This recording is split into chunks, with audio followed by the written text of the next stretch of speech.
Hi guys, welcome back to the channel. అందరూ ఎలా ఉన్నారు? సో నేనైతే వైజాగ్లో ఉన్నాను. జనవరి 3నే వచ్చాను అనమాట వైజాగ్. నాకు 4th నా వర్క్ ఉందని చెప్పేసి. సో ఇప్పుడేమో నేను సార్ వాళ్ళ ఆఫీస్కి అయితే వెళ్తున్నాను. మీకు అందరికి మీరు నా ప్రీవియస్ వ్లాగ్స్ చూస్తే మీకు తెలుస్తుంది. వెంకటరామరెడ్డి సార్ చాలా ప్రాజెక్ట్స్ చేయించుకున్నారు. ఆ ప్రాజెక్ట్స్ అన్ని డిస్ప్లే కోసం పెద్ద షెల్ఫ్ కూడా చేయించుకున్నారు. బట్ ఏంటంటే అవి విజిబిలిటీ కోసం లైటింగ్ అరేంజ్మెంట్ చేయమన్నారు అనమాట. సో లైటింగ్ అరేంజ్మెంట్ చేయడానికి అయితే నేను మార్నింగే బయలుదేరాను. సో అరౌండ్ 9:30 అలా అవుతుంది. సో చూస్తున్నది ఇవే ప్రాజెక్ట్స్ అనమాట. ఈ ప్రాజెక్ట్స్ అన్నీ బాగున్నాయి, షెల్ఫ్ అంతా బాగుంది. బట్ ల్యాక్ పాయింట్ ఏంటంటే లైటింగ్ అనమాట. సో లైటింగ్ కోసం సార్ని ఆల్రెడీ ఒక టైప్ ఆఫ్ లైట్ ఆన్లైన్లో ఆర్డర్ పెట్టమని అనమాట. ఆర్డర్ పెట్టారు. అండ్ ఈ లైట్ ఏంటంటే మనం అంటే షెల్ఫ్ టు షెల్ఫ్ పార్టిషన్ చేసుకోవడానికి మధ్యన కట్ చేసుకొని సోల్డర్ చేసుకోవచ్చు అనమాట. సో ఆ ఫిజిబిలిటీ ఉంది ఈ లైట్లో, అందుకని ఇదే ఆర్డర్ పెట్టమన్నాను అనమాట. సో లైట్ అయితే వచ్చేసింది. లైట్ వచ్చిన నెక్స్ట్ డే అయితే నేను వైజాగ్ వచ్చాను అరేంజ్ చేయడానికి.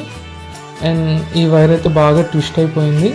సో ఎవ్రీ 2 మీటర్స్కి వాడు స్లాట్ ఇచ్చాడనమాట. అక్కడ కట్ చేసుకొని మళ్ళీ మనం ఎక్స్టర్నల్గా వైర్స్ పెట్టుకొని రన్ చేసుకోవచ్చు అనమాట. సో షెల్ఫ్ టు షెల్ఫ్స్ మధ్యన ఆ పార్టీషన్ ఏదైతే ఉందో అది మనం ఆ గ్యాప్ని ఫిల్ చేయొచ్చు ఈ రకంగా. సో నేనైతే సీరియస్గా పార్టీషన్ కోసం సోల్డర్ చేయాలి, దానికి అదంతా రిమూవ్ చేస్తున్నాను అనమాట. సో మీకు చూపిస్తాను చూడండి.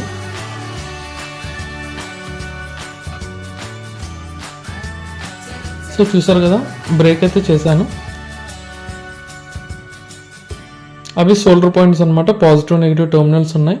ఆ సోల్డర్ పాయింట్స్ దగ్గర నేను ఎక్స్టర్నల్గా ఇంకొక వైర్ రన్ చేస్తాను అనమాట గ్యాప్ని ఫిల్ చేయడానికి.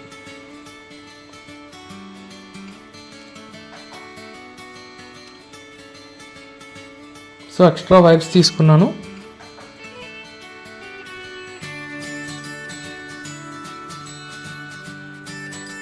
సో జాగ్రత్తగా సోల్డర్ చేస్తున్నాను.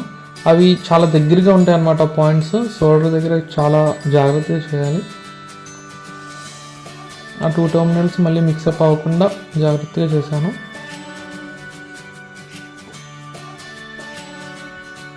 సో ఒక ఎండ్ అయితే సోల్డర్ అయింది, ఇది ఇంకొక ఎండ్ అనమాట.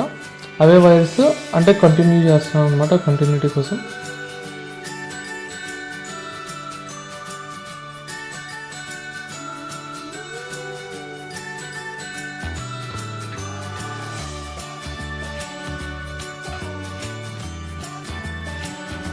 సో మొత్తానికి సోల్డర్ అయింది. ఇప్పుడు దీన్ని టెస్ట్ చేయాలి. సో వైర్స్ అయితే బాగానే సోల్డర్ అయ్యి వర్క్ అవుతుంది.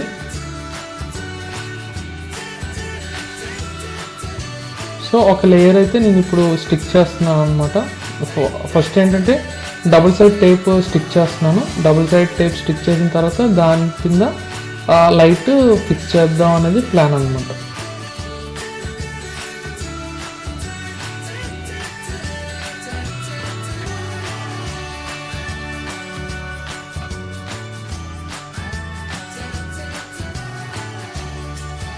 సో టేప్ అయితే వేసేసాను. ఇప్పుడు నేను ఆ లైట్ని కూడా రన్ చేయాలి. సో టేప్ మీద ఇంకో స్లీవ్ రిమూవ్ చేసి లైట్ని అరేంజ్ చేస్తున్నాను, స్టిక్ చేస్తున్నాను. సో సేమ్ ప్రాసెస్ 5 టైమ్స్ చేయాలన్నమాట. సో ఎవ్రీ లెవెల్కి అలాగా పార్టీషన్ డివైడ్ చేసుకుంటూ పెట్టాను అనమాట. సో చూస్తున్నారు కదా, మొత్తం అరేంజ్ చేసిన తర్వాత ఈ రకంగా కనబడుతుంది. సో సార్ అయితే చాలా సాటిస్ఫైడ్గా ఫీల్ అయ్యారు. నాకు కూడా చాలా సాటిస్ఫాక్షన్గా అనిపించింది ఈ జాబ్ చేసిన తర్వాత. సో ఈ వ్లాగ్ అయితే ఇక్కడితో ఎండ్ చేస్తాను. మళ్ళీ వేరే వ్లాగ్లో మళ్ళీ కలుద్దాం. Thank you.